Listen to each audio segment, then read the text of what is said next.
How do you plan my way? You're talking with Tani. Milawo. Now, she's talking very good boy.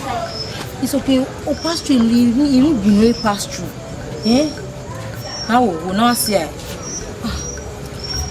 Not see it. I'm not having no. Only my way where you do not do. Oh, the money for this. What are you doing? What time of the Mammy, in the hour, huh?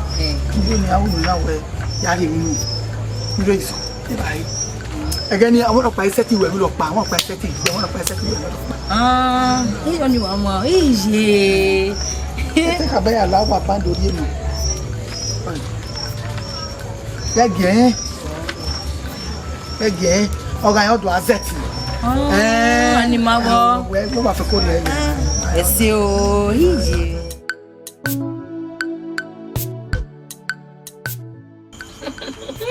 But I know I left for you. What am I going to do? Anini. Ben will kill someone who let us in Benin. Anini. What is it? You listen with her. Eruta. Oh, my. There's somebody. What me? What's they did? Hurry up, we'll go. Beautiful.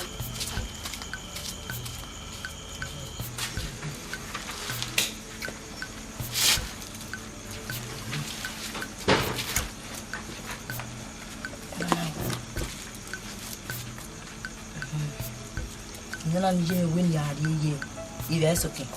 It is you. You have it here in my body. You want me, Una? You remember?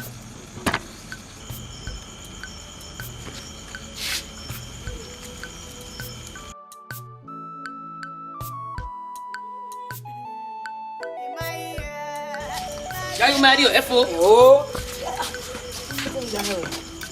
what? There you go. Who you me? when we this on the Alize. Why you learn about man? I learn it. You have to go and do it. One. Come.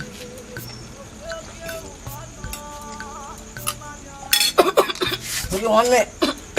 It's okay. Okay. It's okay.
They were following you, Mary Boswell.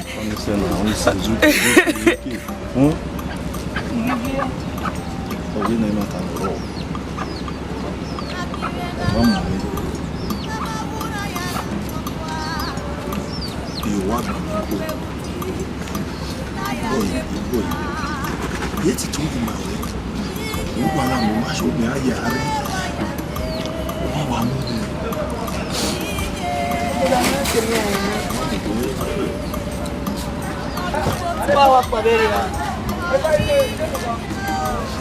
Go de lao.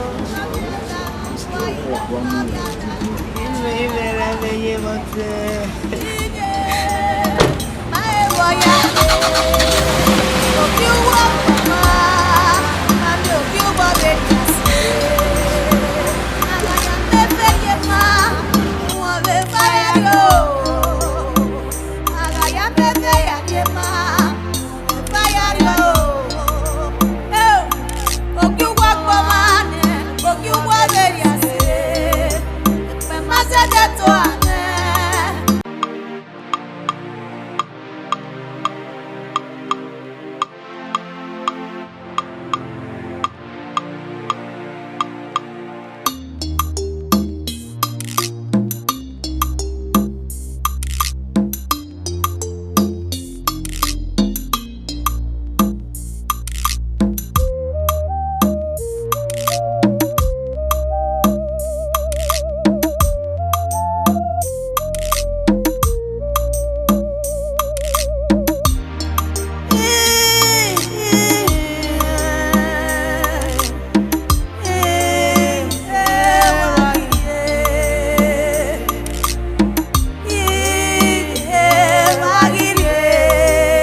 Iye me kino bwana.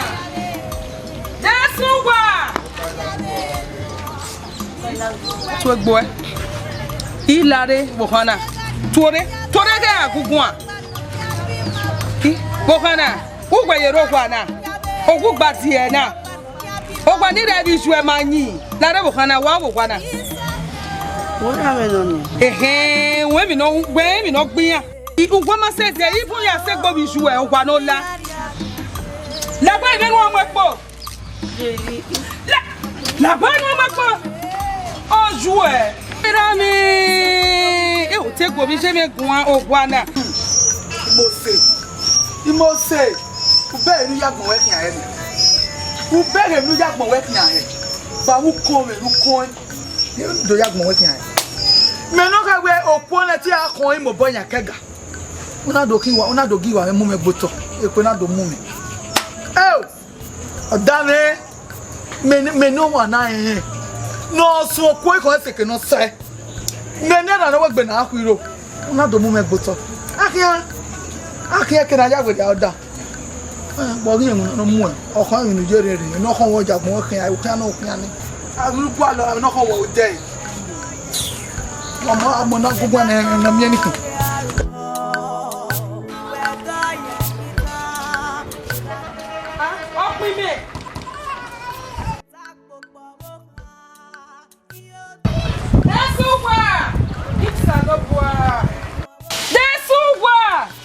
Where ne ya gwo ya bia we na. Desu wa. Opin me na hina. Kai be wo no na. No koko di na gba fun esi. Iga ro wa won egbe meri re no we ade. Ma no wo na. Ugwe. Mo we. Aiwe ijuwe. Eso wo na na. Eso e. Wo se na na gba mi pe. Eke ya. Obi me. Tell you where. That's why. You know where. I'm not going to deceive her. If I don't get back from or you go by, or the celeb walk back, I'll get back for it. That's why. He says, to when I want it to work. Wow. And when no. We are here, no, we make a pop man where. Where we are very. Kumendo wa mana.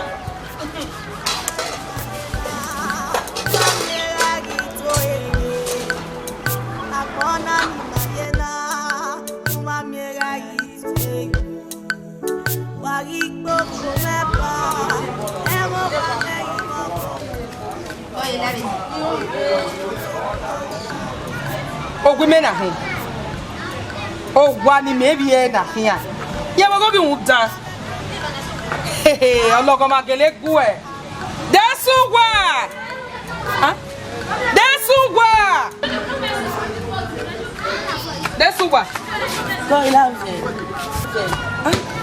Dẹ́sùwà! Dẹ́jú àjò ẹ̀. Bọ́. Ipò pa mi kú wa. Ọpẹ́ mi lọ́kùn. Òun ẹ̀gẹ́ ọ̀gẹ́ kódà wẹ̀ wá ẹ̀. Ẹ ti pa ọgbọ́gbọ́ yọ̀ wẹ̀ kódà. Ọgbọ́n ti fẹ́ sí wẹ̀ kó wẹ̀ dà. Ìjì wo ẹ. Women are here. You just so na wa say mana polo. Obi me. No be mete do polo nu gbe. No. That is I have peace to wa. Obi mu ta re ni po. That is say even if you don't need ya ka wa ko nu a. E je ke no ko so polo e na me. I ka te pe na se na so ba wo. Obi mu ta. Enjoy. Pa fian.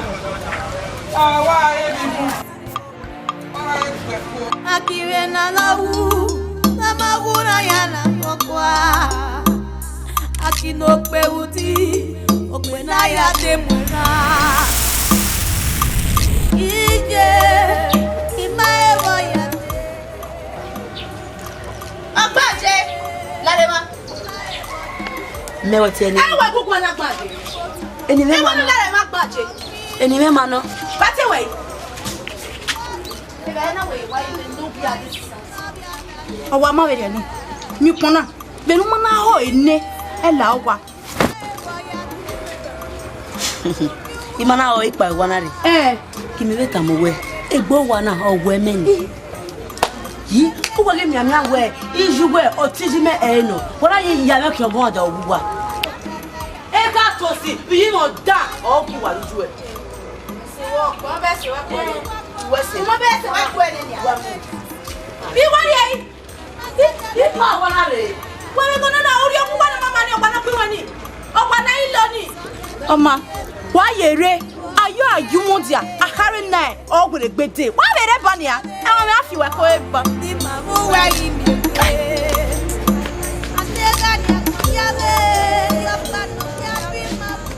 No, we're gonna walk, but see, I can't know no more. Magwatama is okay. Oh, come there. Iwi mama no more come. Magwatama meto, Magwatama no more conway. Iwi mama no more come. Oh, come. What when you get in Lily Becky Beavona? You may lily a road of Winyam, where now? Oh, Mamma no more conway. Or Samuel. What the end, yeah? Is she? What can Hamame when you little Samugo Samuel go? Wally Bono, or Mayoba, where they go? And we now. Yago Samu Vedenena. Oh, Samu make you go quave Ghana. Where got me go, she goes so. Is she? When I marry, or got river when you know you have to marry me to Waku. Yagi go J, Yago, there's some way they cannot hear my one or they can ya. When no one. When we know Yawa. I'm a women rock, I'm a women rock. So, I to go here. You act back, Bema. Then you are Ivbiagbon Gineken. Then you are Ivbiagbon Gineken. I walk man. Oma, ya ne baba bo saro. Iya hama ono mo ekome. Ni nera. Nera. Ni no saro. Abi. Egbe kwera wo meme. Woni gbopi jo aso. Je, so doni wa si oni aye. E da mo ya na enukado. O ga gwa da mo. Iwa koke a boyfriend be a boyfriend be ya ni rebo na iwa sinya ya koko yen wa gbo yen ma se weda e da mo se o try iya gbo e o ya to mo ya gbe mi so a mo mo ko mi okay la re gwe o gbo ki o pa me yin ate come away we let you go lere o gbo ki o pa ke nu shobo o no pay why do ke wala o Nogi ti mese bo una ka mo be wetin be ya we wo fie do fie no ki me ne we bi fie chugwa wa bo kana me we bi fie hi na me mo gbe jua wala wa ya i mo ba bu ku no gbe da bi jua ibu ya se ni o bi jua ibu ya so bi jua ugwen me ma no see Ivani, no worry Ivani. No wule le revije. Uwe e oge to the ede. E no gbeni awon dori na we o mugima be dianya. Iye, imese no wo. This one, this one, and the question no one. And this one. Wala wa ya bo re. Eh, esa na ni wu nu o kana. Na mai ni na bi ko wa mai o. Opo bo na wo. Ma pulu na sugo we. Opo bo na ko. Ma pulu na sugo. Era me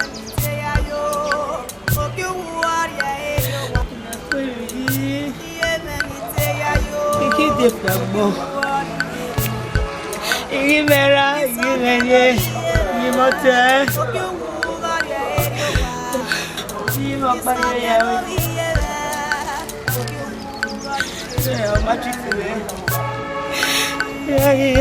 Ivbiagbon na Uwadiae.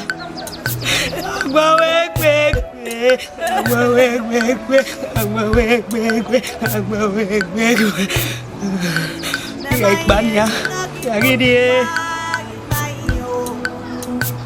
Ime, Diwana. You want to be Ivbiagbon. You won't pass any henna.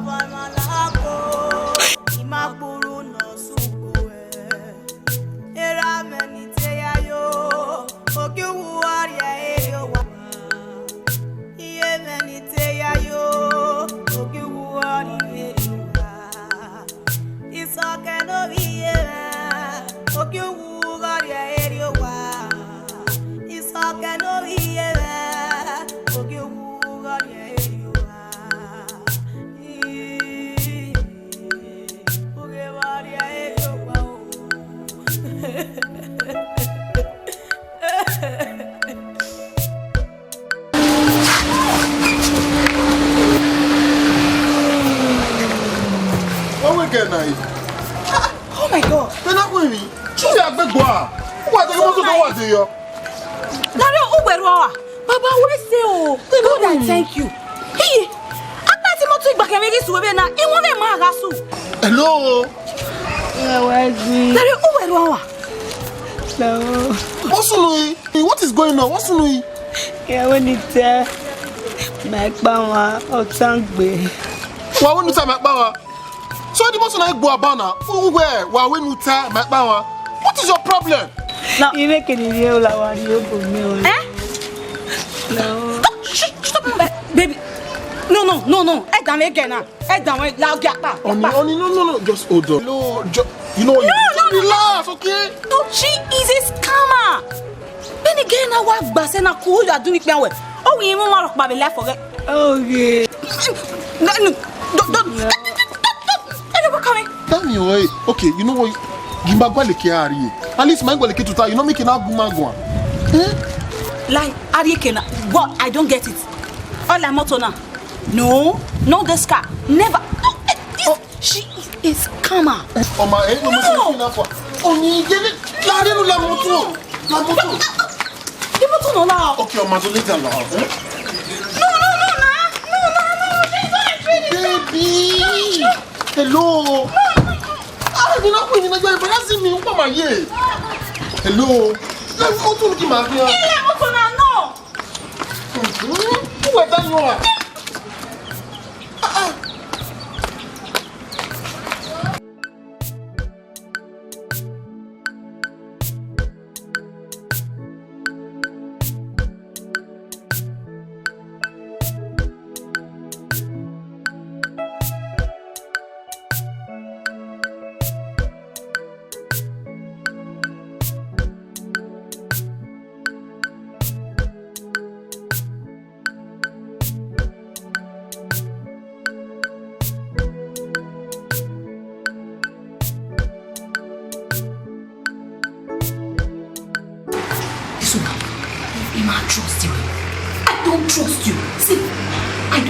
You are called at this one, or I don't even want to know.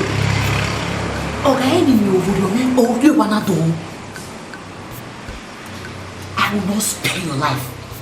Trust me. I told you wanna not also know where you wanna then. At this one. In any I both in a back.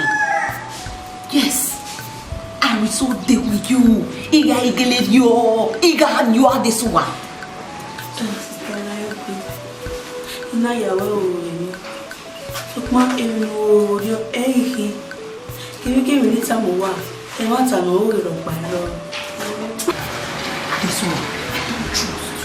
I don't trust you.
I hope we're wonderful and good. I hope if you're seeing give you a problem. No, I'll give you a problem. Don't come here. I'm well because you know I'm making anything happen. In the matter, Uwana, Billy Wadi Wogan, who are at that woman, what if you answer a sister more? Maybe while I'm maybe them, maybe them, basic, I am. You know when you get me, you don't want to carry a book. You can live in that. You know where a moment we can carry you, and they are big, like a war, the Papa of the you know what we can carry that will give you your hand. If you don't hear where you took your key business, so I'm making nine here, making a bad donating me, or Nippani worrying me. We are key business of back. The woman. Every banner, now we shall have so the women that banner now behaving away. Yeah, taking us serious. You understand? So I know when you know when we can have a piano, then you say you only mean here. We'll see. Maybe say you. No, you don't know. Only the man where women can yeah, discuss my fiancé. So anything my guy will come up with, they go away. That was it.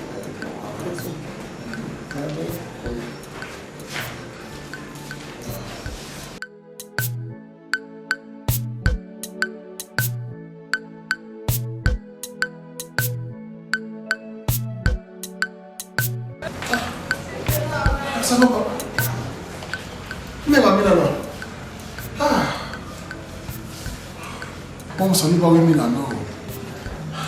No, aquí de mí voy a jugar. No dejo en mi ahí.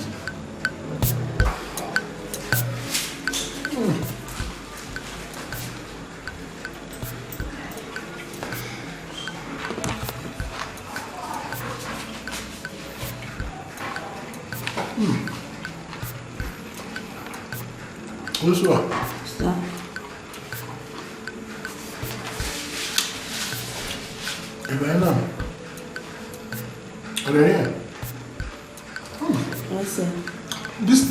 This should be the second. Yeah, if I hear me take over. Near a new cacao like very sweet. If you're seeing a cacao where we live nice again, imagine. That's it. Until you are confirmed now, you don't know matter. You are a good cook. Yes, sir. Wakibuka. What make you? Come on, you are now. Every busy over here, you can say that again. Why are we going? You don't have ban. No. If you see me attack, I didn't mind.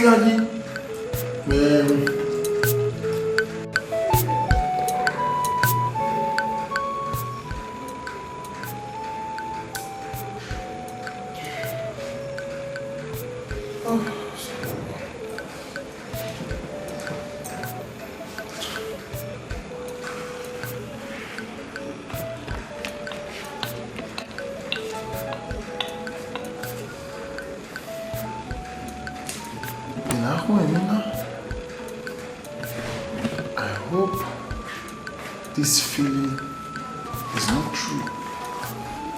When I'm here where ever this one will allow you, eh? I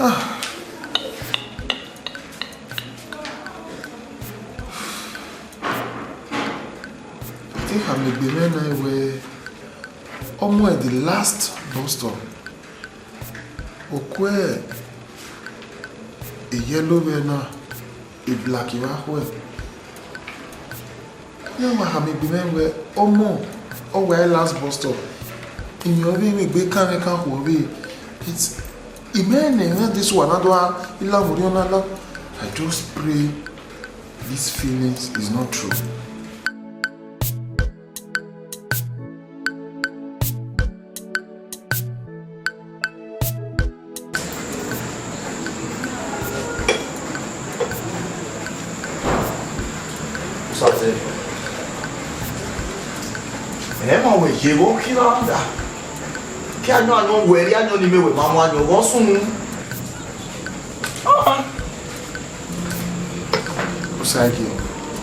There's fire on the matter.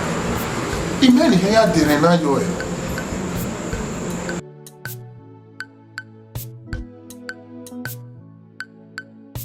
For the first time, my heart is divided into two. Divided over who was soon.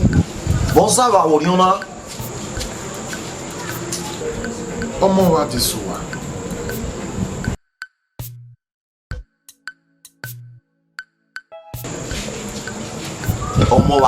Uwadiae. Why be mo I ma desuwa you we na tana. Omo me ka we be si Uwadiae re. Osa de me ya ye tu we mi na ni. Are you dreaming you we mi na? You tell what's me working? Eh? Boy, any to go advance me. Any to you money you me e no tana. I know it me now.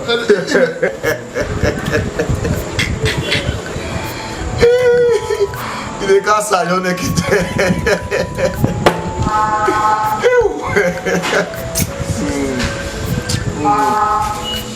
Well, give me now.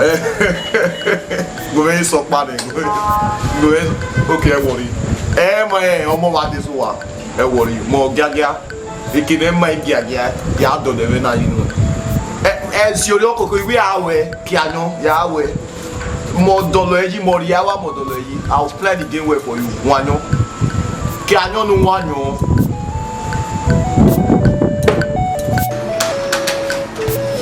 Okay. Hey, what's up?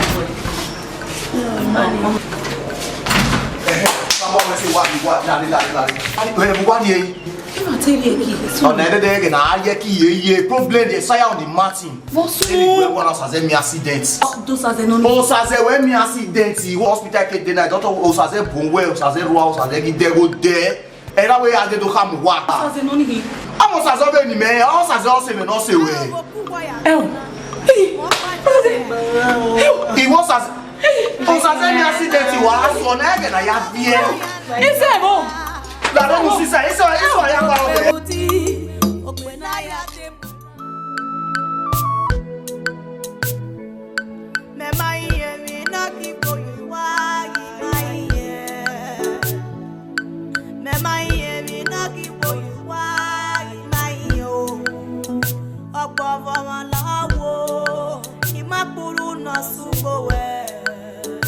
Ọgbọ̀n ọmọ làwọ̀